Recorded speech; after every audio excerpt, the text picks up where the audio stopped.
Welcome to the Auckland Art Gallery, Toyo Tamaki. My name is Sophie Matthiesson, Senior Curator of International Art here. It is my pleasure to introduce you to our latest international exhibition, Mary Quant Fashion Revolutionary. Mary Quant is a name that is now synonymous with youth movements. Here in New Zealand, we've absorbed, perhaps without noticing, a great deal of her vision and spirit into our modern culture and outlook. The clean-cut, swinging, uncomplicated design of her clothes signalled the fresh, exuberant and optimistic outlook of her post-war 1960s generation. Generations of young people across the world, in fact, found themselves unconsciously identifying with Mary Quant and the exhilarating new way of being that she represented. The current exhibition, Mary Quant Fashion Revolutionary, coming to us from the Victoria and Albert Museum in London, explores the Quant phenomenon as the reflection of a person, as a social movement, and as a brand that became a huge success story in the history of global mass marketing. This exhibition, which comes to us via London, Dundee in Scotland, and Bendigo in Victoria, Australia, is the brainchild of Victoria and Albert fashion curators Jenny Lister and Stephanie Wood. This dynamic duo collaborated with Quant's son, Orlando, and also with Heather Tilbury Phillips, former co-director of Mary Quant Limited, and also the Bath Museum in West England. And together they assembled a comprehensive picture of the scale and ambition of the Mary Quant enterprise.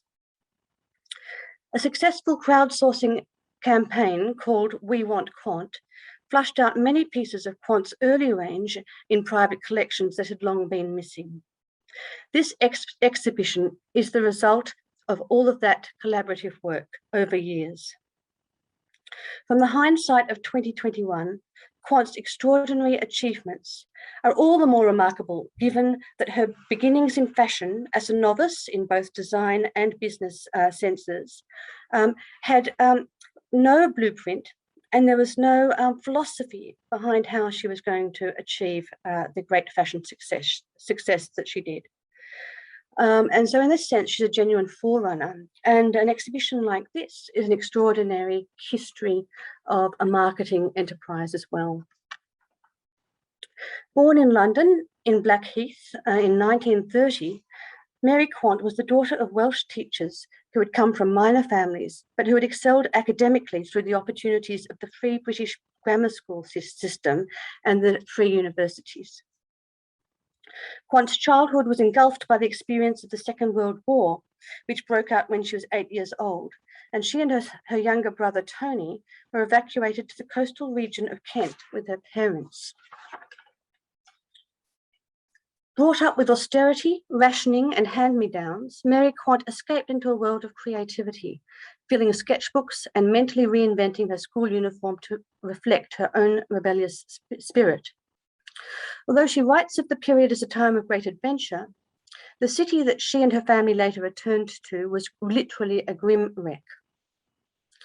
As she later recalled, London was a bomb site, and the only thing that thrived was the buddleia. Fog permeated everything. It was railway stations and Thai food tea, stockings and suspenders. It had very little appeal for her at all. Mary aspired early on to train in fashion design, despite her parents' ambitions for her to become a grammar school teacher like themselves. Although she had proved herself very early on as a gifted, unofficial teacher and natural leader of the infants in the town in Kent where she was billeted, she utterly rejected that destiny that was being mapped out for her. In fact, one of her greatest strengths was to recognize that no one in her generation wanted to be told what to do or what to become, and the last thing they wanted to become was carbon copies of their parents. As a compromise, she was allowed to train as an art teacher at Goldsmiths College, not far from the family home. Goldsmiths College in the 1950s offered Mary freedom. And we have here the personal photograph of a sculptor from this time. As you can see, it's not exactly a stitched up or conventional environment, and there is clearly a lot of cheerfulness around and about. It was this sort of creative atmosphere that Mary would develop around her wherever she worked. I suspect even to this day, she's always insisted that creativity and work were essentially fun.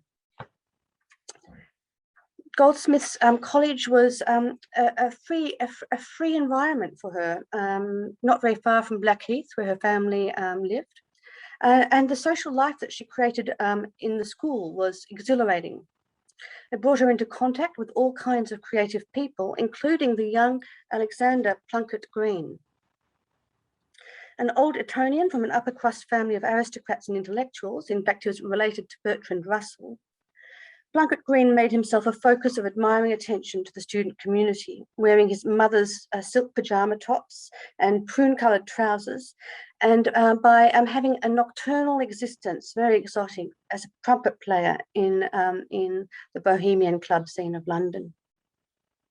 2 years younger than Mary, Plunkett Green had a house all to himself in bohemian Chelsea in southwest London, owned by his family. When Mary left Goldsmiths, her first job was trimming hats with a high-class milliner in Mayfair at called Eric's, but she was irresistibly being drawn to the bohemian culture of Chelsea, King's Road, the natural milieu of her new love. Very quickly, Plunkett Green and Quant became an A-team. They knew that they had to make their own fun. In fact, Mary said, "We knew we had to do things ourselves or nothing would happen at all."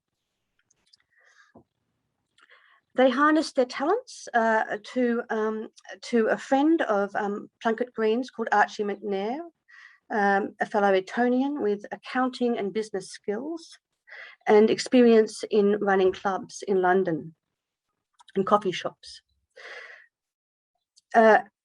Alexander Plunkett Green's assets were his connections with the music world and with the social milieu and the glamorous it girls of the London debutante scene. So as you can see, Mary had the talent, but she didn't necessarily have money, but the chaps that she aligned herself with had plenty of everything else. They found a small shop in a Victorian building in the King's Road, Chelsea, and without knowing anything about engineering, they took out the front window and replaced it with a modern window. And they filled it with a bouillabaisse, she calls it, of clothes, a real mishmash of odds and ends that she sourced from art schools and wholesale warehouses.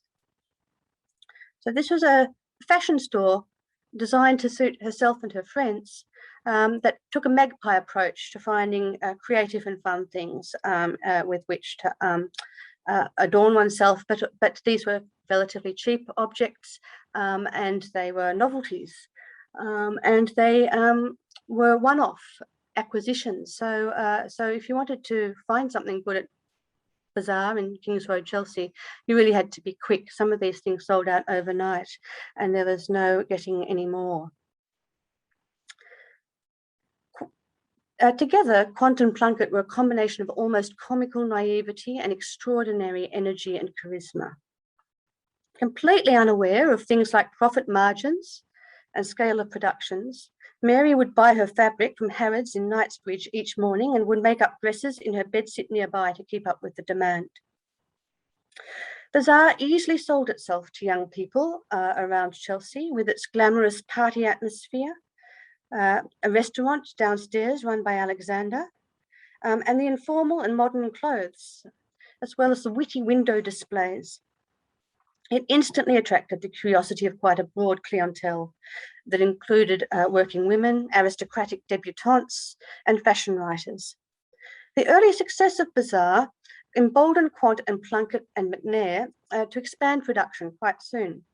They opened a small factory, and in 1958, they launched a second shop, also called Bazaar, opposite Harrods itself.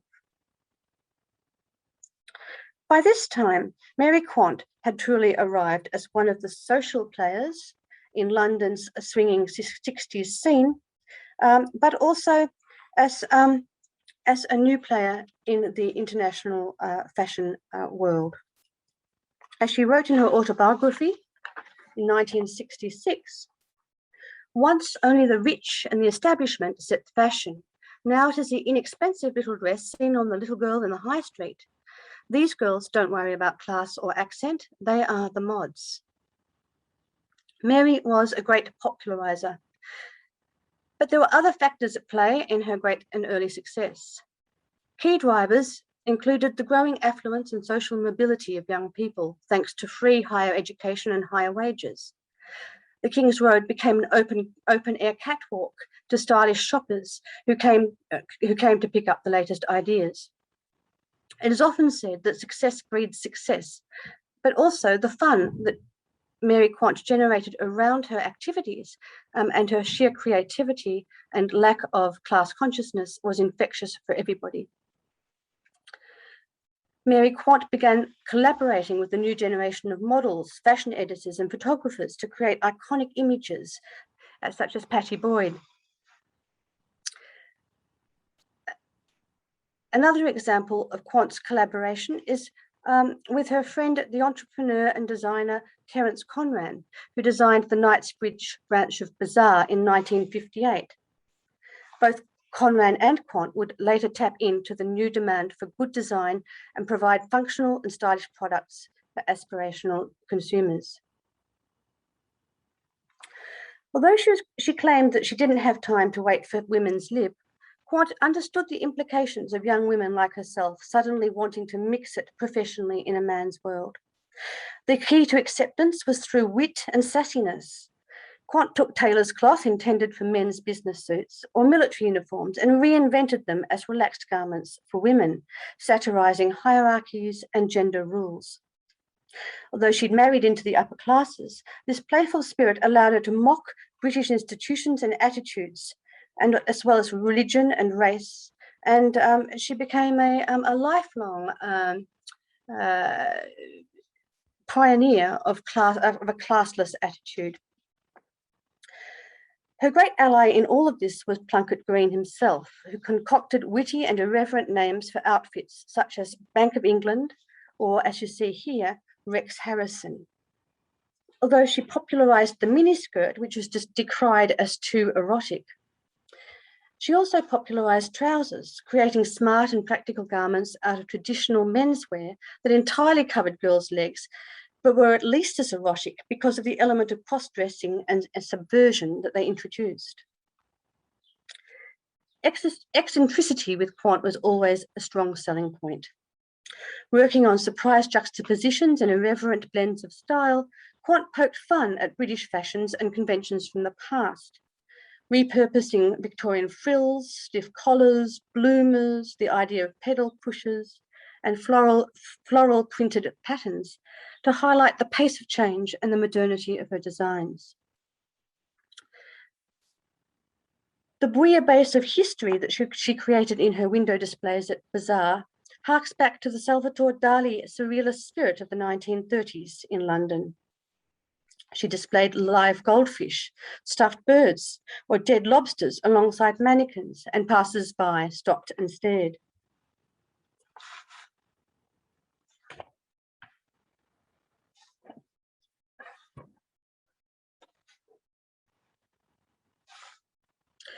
Quant's irreverent eye allowed her to see the potential in the new post-war materials. Here we go. Fast. Quant's irreverent eye allowed her to see the potential in the new post-war materials being manufactured. Hardly pausing to consider their suitability as dressmaking materials, Quant fearlessly absorbed them into her design vocabulary. Polyvinyl chloride, PVC, is a shiny plastic-coated material which in April 1963 she launched as a glamorous new fashion material in a collection that she called her wet collection at the Hôtel de Crillon in Paris. Quant's reputation for reinventing tired products like raincoats and sewing patterns became globally recognized. Must I say that again? Quant developed an international reputation as a talent able to reinvent tired products like raincoats and sewing patterns. As post-war Britain struggled to modernize and redefine its international role, Quant and her fashion empire represented confidence and optimism to the world. Her success in working with PBC for the wet collection led to a later collaboration with the Manchester company Alligator Rainwear, overturning the company's reputation for traditional weatherproof coats in black, brown, and beige to suit the British climate. She launched a bright new range of waterproofs in a rainbow of colours, with capes, zips, and contrasting collars and cuffs, which combine functionality with striking visual effects. Although Chelsea had long been associated with artists and eccentrics in London, Quant updated its reputation for eccentricity and made it global. In 1960, she and Plunkett Green flew to New York soon after the first commercial transatlantic airliner flight. While she brought a kooky British cool vibe to mainstream America with her Chelsea look and had her designs featured in New York store windows, she also learned a great deal from the US fashion manufacturers and retailers about scale of production, ready-to-wear sizing systems, and marketing. A huge step forward was the concept of the Ginger Group, a collection that Quant thought up in 1963. The name is a political term for a pressure group with the idea of gingering things up, quite literally. Quant's aim with this collection was to create fun and edgy clothing for a wider clientele, and that was inspired by the American sportswear principle of interchangeable separates. Promoted with a typically high-energy fashion show, the clothes are notable for their unusual colour palette of prune and ginger and putty. The Ginger Group label offered countless mix and match possibilities available across the world, including New Zealand. And those little labels there that you see can in fact be sort of torn into their upper, middle, and lower thirds, just to convey that idea that change and mix and match was not only fun but creatively desirable. The British and American market quickly recognised Quant's capacity to reinvent their products and brands for a new and affluent young generation. Quant was courted by the US chain store giant JCPenney and was appointed to revamp the company's image, a project that resulted in Chelsea Girl, a line of pinafores and party dresses for a generation of new customers. She also signed a deal with the clothing corporation Puritan Fashions, out of which came Youthquake, a marketing extravaganza in 1965, which connected with the UK band The Skunks and the cool British music scene. By the mid-1960s, the arrival of the short skirt was creating waves everywhere. While it was attributed to the exclusive Paris couturier André Courrèges, it was Quant, as a female celebrity designer, who was recognised as its inventor and ambassador for the style, which she had actually independently based on practical schoolgirl pinafores. Around 1966, Quant became internationally recognised as a brand, and it was largely achieved through her name and through a new emblem that she chose for herself, and that was the daisy, black on white or white on black. By this time, Quant's name and brand were synonymous with youth and success. She was highly marketable, and she managed to lease her name and logo, along with her image, for marketing campaigns across the world in collaborations with other fashion and design companies.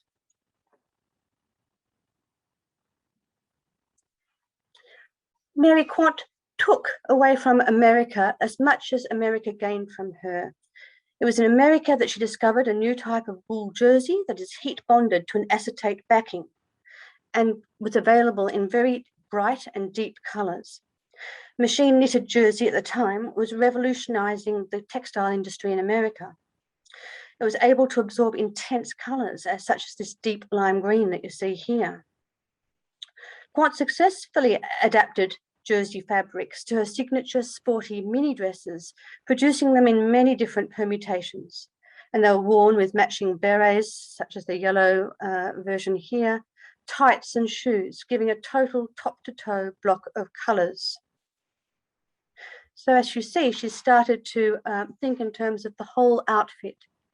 and providing the customer with all of the details to make up the complete Quant look. Success really did come very early to Mary Quant, and in 1966, she was invited to Buckingham Palace to receive an OBE with her husband, Alexander Plunkett Green, and their business partner, Archie McNair. Dressing with press photographers in mind, she wore a bright cream outfit that stood out in the crowd. With this outfit, she thoroughly reinterprets formal royal protocol. She wears a hat that is a schoolgirl's beret, her gloves have revealing cut-out backs, and she promotes her own designs from top to toe, including the pale lipstick, the dress, even the underwear, tights, and shoes, which can all be bought from her Quant businesses. Those businesses were not only peppered throughout the UK, but they're increasingly spreading to other countries. Receiving an OBE was a potent media opportunity for Quant, and the occasion produced newspaper headlines across the world.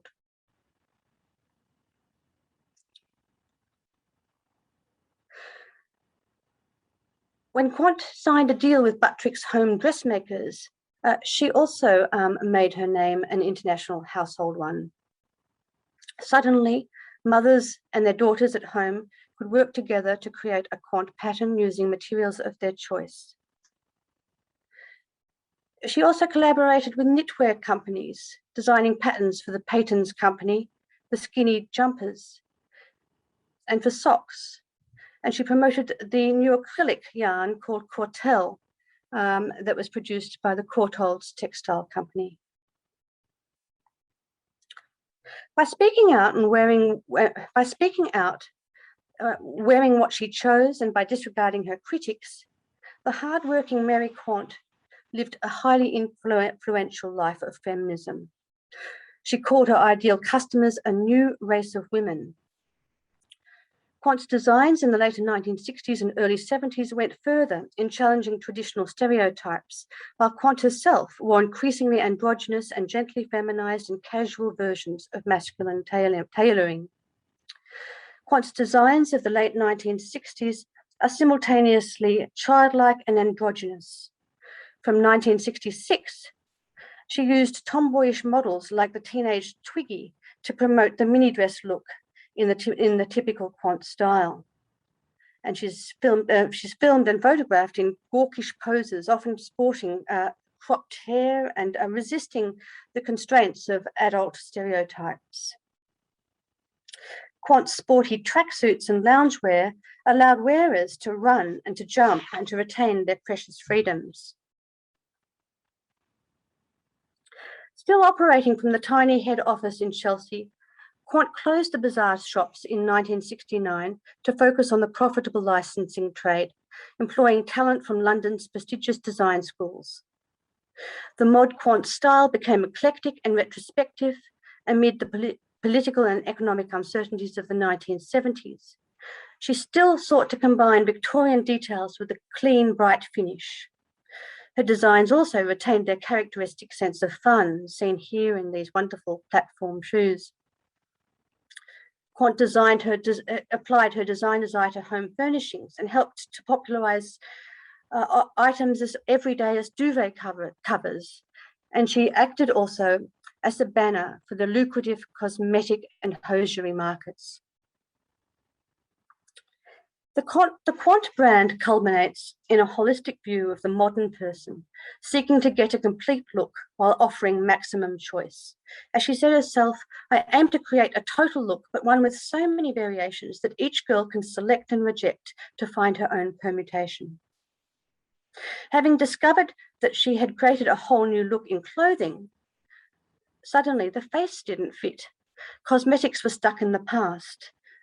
In plain old reds and pinks, with absolutely nothing to offer a young customer. After years of research, Quant launched a range of makeup, enabling customers to identify with the Quant image through accessories, a daisy logoed eyeliner brush or a silver cased lipstick. Using clever marketing and high visibility packaging, Mary Quant became one of the first and most varied lifestyle brands to inspire a generation of shoppers. In this, she was a little bit like the early 20th century Viennese design group known as the Wiener Werkstätte, which simultaneously sought to create a modern way of life while designing for a modern way of life. Mary Quant's vision ended up being total, continues to be total. It's based on an understanding that transformation is about the large and the small, about the external appearance, and about the individual state of mind. Thank you for listening, and I hope you do go and enjoy the exhibition, and we all look forward to seeing you there.